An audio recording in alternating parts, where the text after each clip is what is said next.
Hey, so quick update. Earlier today, I actually did a quick video update. Now, I was really busy and didn't realize yesterday, but Elon Musk had to go and start shit posting about Bitcoin. So that threw the market into disarray. Now, at first, when I did a video earlier, I said, hey guys, it looks like my model failed. We looked extraordinarily bullish, and then we dumped. And it happens, sometimes my model is wrong. It's right 80-90% of the time, but every once in a while, it will fail and I will take a loss. Well, in this particular case, my model didn't fail, it turns out. I thought it did. And then I found out Elon Musk had been shitposting about Bitcoin for the last 24 hours, and he caused the market to get screwed up. That happens every once in a while. If you listen to my other videos from yesterday and the day before, oh, sorry for the loud clanging. I'm just picking up all the kids' toys outside. In my videos, I specifically said my model is extraordinarily bullish. However, there's always a chance that we take a big dump. And I pointed back to April 21st, the last time my model looked this bullish, when it actually did end up going down. So sometimes it happens. 9 out of 10 times when my model says we're about to start a big bull run, we do. We go right up and we absolutely kill it and make a shit ton of profits. Every once in a while, it fails and it goes down, just like what happened back in April. It turns out, this specific dump was directly correlated with Elon talking shit, unfortunately. So in my earlier video, I specifically referred to external variables like, the technicals might be perfect. However, there could be some sort of FUD, some sort of negative announcement or some news story that comes out or something like that. And that can end up screwing up a model that's otherwise extremely bullish. So because of that, at first I thought, my model isn't really locked in right now. I got into a few trades. I was expecting a big bounce and then it dumped. So now I don't really trust my model at the moment. I don't want to jump back in. I feel like maybe my model's not locked in at the moment. As it turns out, that's not the case. My model still looks really good. All my technical analysis indicators are still extremely bullish. It was just a temporary delay caused by an external variable beyond our control. The charts may say, based on these data points, there's a high probability of a big bounce, and then one of those external variables can come in and screw everything up. So that's what happened. And since we're resetting now and we're back at one of my key supports, I think we're probably about to start that 5 to 10 day bull run.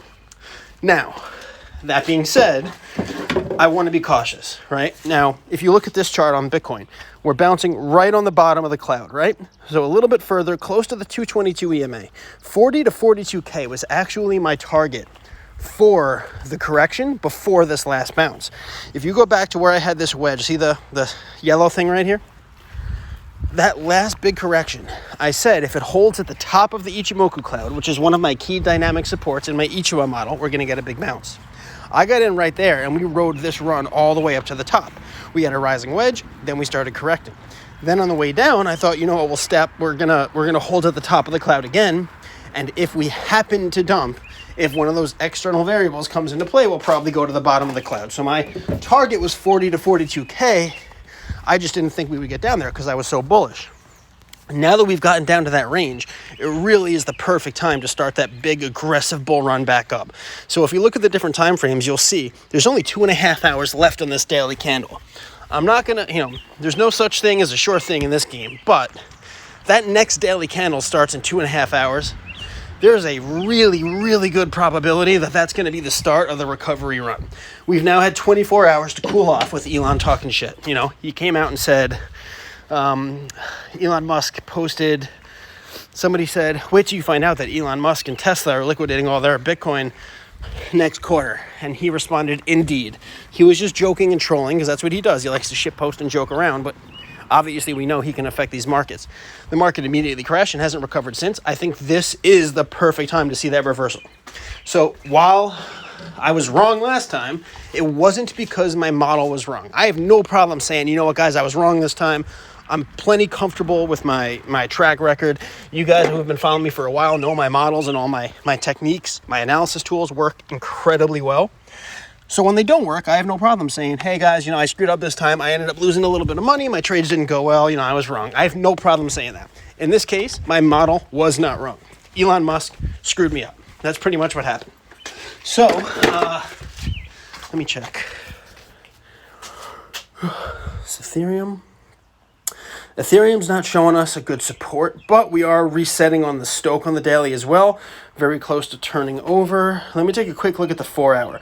I think the 4 hour model is high on Ethereum we haven't had that big of a bounce on the 4-hour on Bitcoin. Let me take a quick look at Ethereum. Ethereum's getting pretty high and starting to reset. Timing at this point is the question. Are we at that right time? So since the Stochh is getting high, it looks like it's starting to turn back down. If we can continue upward here, 2.5 hours from now, that next candle could really bounce big off the bottom of the cloud. I kind of want to be standoffish because my last trade got screwed up. But considering the fact that it was one of those external variables, in this case Elon and his big mouth, that screwed up my last set of trades, I feel like I could trust my model here, and I kind of want to get back in. I just want to be cautious about it. You know, I just took... Well, I didn't really take a loss because if you were following my trades, although maybe... I don't think I shared all my trades publicly, so only people in my private group had access to SRM, for instance, which broke out for 30%. I ended up selling it 15 or was it 12% after it had dumped back down a little bit because I just wanted to take my profits and walk away just to make sure that I didn't lose any money, right? The whole point of my strategy is I'll take small losses when I'm wrong because I have a tight stop loss. So my stop loss will be, 2-3% below my entry price. That means that if the price goes down, I'll lose 2 or 3%. I'll lose 2 or 3% of my capital. If one of my trades breaks up for 20, 30, 40%, obviously I'm making a big profit and I'm covering those losses, right? So in this case, that one trade on SRM made enough money that my other trades didn't actually incur a loss. So I still have all of my original capital left. So right now I'm thinking I'll probably get back in, but I want to be careful. I don't want to get into too many trades, just like the other day. I didn't get into too much because I wanted to get that confirmation. I think right now I'm probably going to stick my toes in the water, kind of just to test the waters. Probably start with the majors. I could do an Ethereum position and a Bitcoin position to start. Now, Ethereum, the 4-hour Stochh, has reversed. It's riding along the bottom of the cloud here, though, which is a great potential support.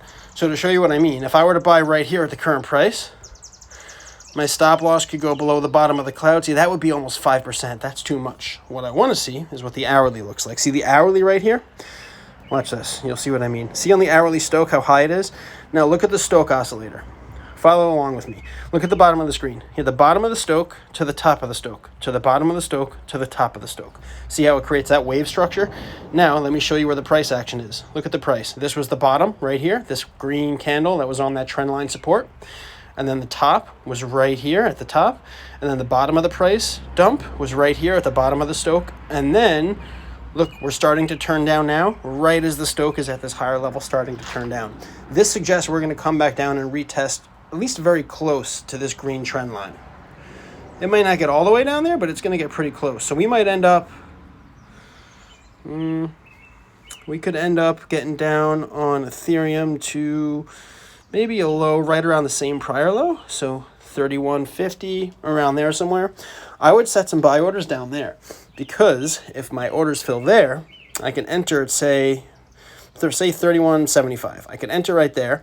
My stop loss would then, if I were to put it like 3%, 2.8% below my entry, that might work on the 4-hour. Let me see. Oh, look, it actually touched the 222 EMA. I didn't go really close to the 222.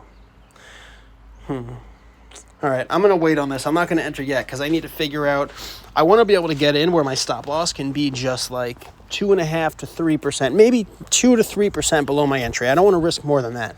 So I'm going to wait a little bit longer because I want to be able to buy in where we're right on top of that support. So if I enter that trade, my stop loss can go just 2 or 3% below my entry, and it's really close to my entry price. So if we were to dump, I would only take a loss of 2 or 3%. That's why I was able to walk away from this last dump without taking a real loss, because I had my stop loss so tight to my entry that I wasn't taking a big loss. So that's what I'm hoping for. Quick look at Bitcoin. Maybe I can get into BTC. I got to look at BCH too, because I think BCH is going to make a strong run. I bet if we do get this bounce, Bitcoin will make a nice recovery, but Ethereum and Bitcoin Cash are going to make bigger bounces than Bitcoin. That's for damn sure. In the case of BTC, let's drop down to the hourly model. I hate when people speed down my street. Same thing, got that stoke really high on the hourly. So yeah, over the next 3, 4, 5 hours, we're going to see the price come down on these majors. There may be some potential trades on the altcoins though. I'm only going to share my trades on Bitcoin and Ethereum probably publicly, but I think for people in my trading group, in my private group, I'll share my altcoin trades. So I'm going to look at the alts. There might be some trades to be made on the alts. We might be ready to break out on some of these. We need to reset a little bit further on those though. So we're going to see a little bit of a dump on Ethereum and Bitcoin. But some of the altcoins are getting ready to make a move, and they don't really need the majors to come back down. So I will keep you guys posted. For those in the group, I'll let you guys know first and foremost if I decide to get into any of these alts. But we're getting pretty close on some of them, so I'm going to run through the rest of my watch list, and I'll let you know. And everybody on YouTube on the public side, I will let you know when I think I'm ready to get into Ethereum and Bitcoin, which should be within the next 3 to 6 or 7 hours. We just need that hourly model to come down. Just to show you one more time, all I'm really waiting for is for the Stoke oscillator on the hourly chart right here. Once that Stoke comes back and resets, I'll probably be in position to get in. But I also want to wait for the 4 hour to come down. So I'm going to see how things are. I'm not saying I'm definitely going to get in as soon as we get down there, but it'll be pretty close. Anyway, stay tuned. I'll do another update in a bit. That's it for now. Thanks.